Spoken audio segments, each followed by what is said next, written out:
Premier dimanche de l'Avent, on se prépare à ce qui va venir. Et quelle grâce d'avoir un évangile aussi clair sur ce que le Seigneur nous demande pendant ce temps qui se présente. Qui parmi nous a vraiment prévu de faire ce que l'on vient d'entendre?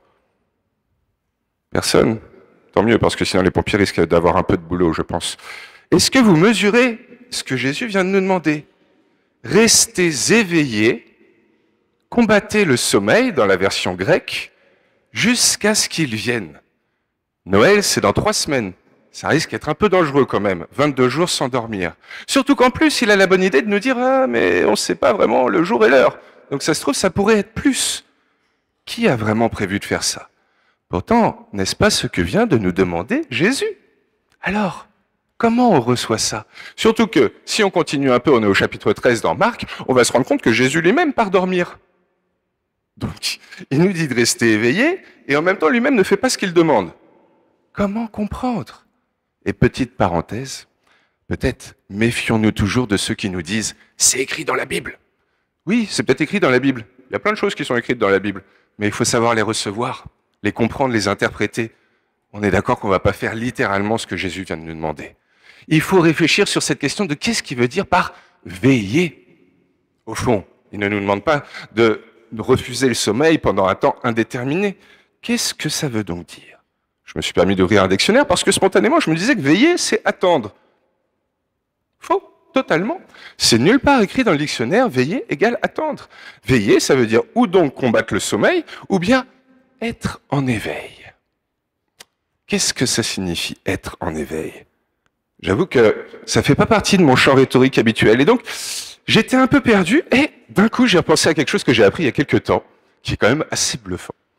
Est-ce que vous savez ce que Jésus a fait pendant les années cachées? Vous savez, nous, dans l'Évangile, on le connaît à partir de ses 30 ans. Mais qu'est-ce qu'il a fait tout le temps avant? Ah, on a plein de belles théories.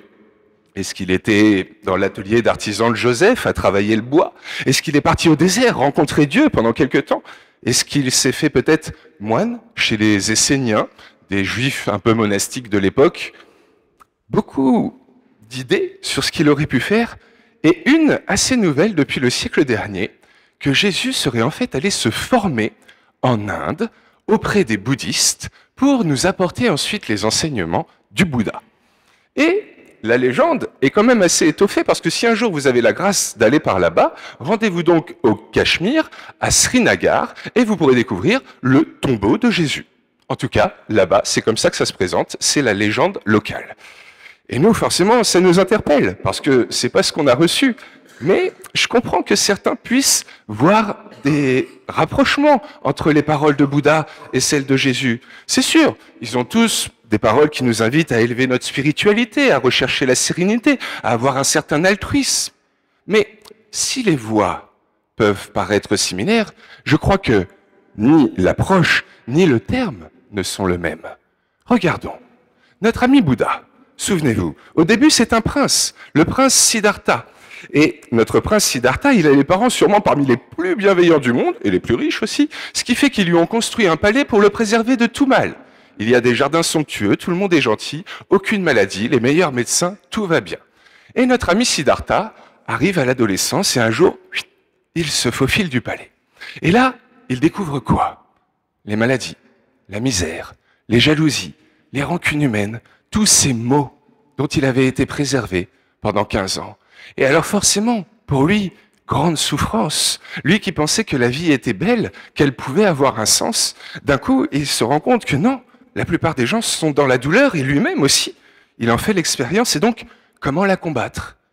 Il va se mettre à méditer, il va se poser sous son arbre, raisonner, et il se rend compte que voilà, il faut se détacher de ces passions, ces choses qui nous viennent de l'extérieur et qui peuvent justement chambouler notre vie intérieure. Et donc, il propose, comme ça, au long d'une bien longue vie, de vivre d'ascèse et de méditation pour petit à petit toucher l'éveil, la pleine conscience. L'idée de Bouddha, c'est de se dire, soyons pleinement conscients de l'instant présent, confondons notre jeu Atman dans la conscience du tout de l'univers, Brahman, pour que ainsi je sois dans l'éveil pur. C'est beau. Très beau. Et même, moi, je trouve ça tellement magnifique que j'admire. Et je trouve qu'ils ont un mérite que moi, je n'ai pas. Parce que vivre toute ma vie d'une discipline dont je ne suis pas vraiment sûr qu'elle m'apportera des fruits, bah moi, j'ai du mal à le tenir. Et c'est sûr que nos bouddhistes, des fois, comme ça, ils ont quelques moments d'éveil dans leur parcours initiatique, dans leur chemin de vie, ce que nous, en langage chrétien, on appellerait des grâces. Et puis, peut-être que certains, à la fin de leur existence, ou de leur xème existence, vu que eux abordent la chose sous l'angle de la réincarnation, toucheront peut-être l'éveil pur, avec un grand E. Mais moi, ce que je trouve difficile là-dedans, et je crois que vous allez tous être d'accord avec moi, c'est que vie vertueuse n'est pas forcément égale à vie heureuse. Et ô combien on en connaît qui essayent de suivre cette voie et qui, après quelques années, s'en détachent, parce qu'ils n'ont pas l'impression de recevoir. Et je pense que là est la très grande différence entre notre Jésus et Gautama Bouddha, aussi grand soit-il.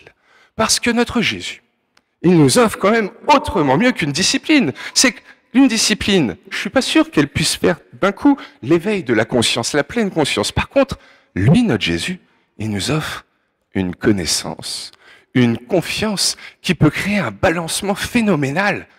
Pour Jésus, c'est parce que la vie est heureuse qu'on va avoir une vie vertueuse pour profiter d'autant mieux de cette vie heureuse. Et il nous le redit encore aujourd'hui. Je vais faire mon Paul Naref. Le paradis, c'est pour tous. Tous ceux qui le veulent. Bien entendu, je garde la possibilité de l'enfer. Je ne veux pas tomber dans l'hérésie. Si certains d'entre vous choisissent librement de refuser Dieu, bien entendu, aucun souci. Mais Dieu, Jésus, nous le redit aujourd'hui, et magnifiquement, notamment à travers les 2 premières lectures, quoique dans l'Évangile, on l'entend aussi en filigrane. Il nous dit bien, quand je viendrai vous rencontrer, ce serait dommage que vous soyez endormis. Ça veut bien dire qu'il va tous venir nous rencontrer. Dieu va venir tous nous chercher. Et il nous le redit encore plus éminemment, donc dans la 2e et la première lecture, Dieu est fidèle. Et il nous veut tous dans la communion avec son Fils. Et lorsqu'on sera devant lui, nous serons sans reproche au jour de Jésus-Christ, parce qu'aucun don de la grâce ne nous manque. Le paradis est pour tous ceux qui le veulent. Et ça change tout. Parce que pour le coup, parce qu'on reconnaît que ce qui nous est donné est bon, alors on a envie d'en profiter d'autant plus si on se donne les moyens de le vivre. J'en veux pour exemple quelque chose qu'on a tous connu, et encore plus si vous avez des enfants, l'adolescence. Des fois, il y en a certains qui passent ce moment-là un petit peu en crise, qui ont du mal à se laver, qui sont toujours en train de grogner, qui sont très nobrilo-centrés. Qu'est-ce qui fait que du jour au lendemain, ils vont se mettre à prendre une douche, à avoir des phrases qui sont un peu plus en français, et voire même à s'intéresser à d'autres? Le fait qu'ils sentent qu'ils ne laissent pas indifférent quelqu'un d'autre, par exemple. Le fait que dans leur cœur, il y a un peu de meilleur. Et je crois que ça change tout. Le jour où on se rend compte que ce qu'on vit, c'est bon, c'est heureux, mais en fait, de nous-mêmes, on a un agir vertueux pour en profiter d'autant plus. Et c'est ce que je vis avec vous, chers amis. Depuis que je suis prêtre, j'arrête pas de vous prêcher que oui, la vie est belle, bonne, que c'est une grâce, comme la Sainte Thérèse nous dirait, que Dieu nous a donnée. À force de vous le dire, ça s'ancre petit à petit en moi, et je me rends compte qu'il y a des vices, le mot est peut-être grand, mais en tout cas des penchants qui se sont envolés sans même que j'ai cherché à quoi que ce soit. Juste parce qu'on se rend compte que notre vie est heureuse, elle devient vertueuse pour en profiter plus. C'est ça que Jésus nous propose, à l'inverse de Bouddha, qui lui nous propose une discipline, une ascèse qui peut-être un jour nous éveillera. Et ça change tout. Mais vous me direz, ok Mathieu, mais seulement on traverse tous des tempêtes, des accidents de la vie. La vie, elle n'est pas heureuse tous les jours. Ok. Creusons. Qu'est-ce qui se passe lorsqu'on est dans la souffrance, dans la douleur? On est aveuglé par elle. On n'est plus conscient de tout le bien qui nous entoure. C'est ça que Jésus veut qu'on travaille. Si ce matin vous vous êtes levé en vous rendant compte que vous vous êtes fait pirater votre compte bancaire dans la nuit, ça pourrait être aujourd'hui à votre anniversaire, que vous pourriez recevoir les plus beaux cadeaux que vous avez jamais eu de toute votre vie, vous aurez du mal à l'apprécier. Vous pourriez apprendre cet après-midi que vous devenez grand-père pour la première fois, vous passerez à côté. Parce que vous penserez juste aux découvertes qui viennent d'apparaître sur votre compte et dont vous ne savez pas comment vous allez faire pour eux. Malheureusement, la douleur nous aveugle et ne nous rend plus conscients de toutes les grâces, de toutes les bontés qui nous entourent et qui nous sont données. Alors, comment faire? Eh bien, peut-être juste en travaillant cette conscience de notre confiance. Je vais essayer de le dire avec des mots plus simples. Juste exerçons notre foi Travaillons-là, ayons une discipline pour qu'on soit convaincu que cette joie, elle ne nous attend pas seulement pour l'au-delà, elle est déjà ici-bas. Parce que moi j'en suis convaincu, plus on aborde l'aujourd'hui avec ce sourire, mais plus le quotidien il en est transformé pour nous, mais les autres aussi. Bien entendu, vie vertueuse n'est pas égale à vie heureuse, mais je crois que notre ami Jésus nous a donné la meilleure chose qui soit, la plus belle de toutes les clés pour que notre vie soit la moins malheureuse. Veillez. Soyez éveillés à tout ce qu'il veut vous partager. Soyez conscients de tout ce qu'il vous a donné, de tout ce qui vous attend, de ce bonheur.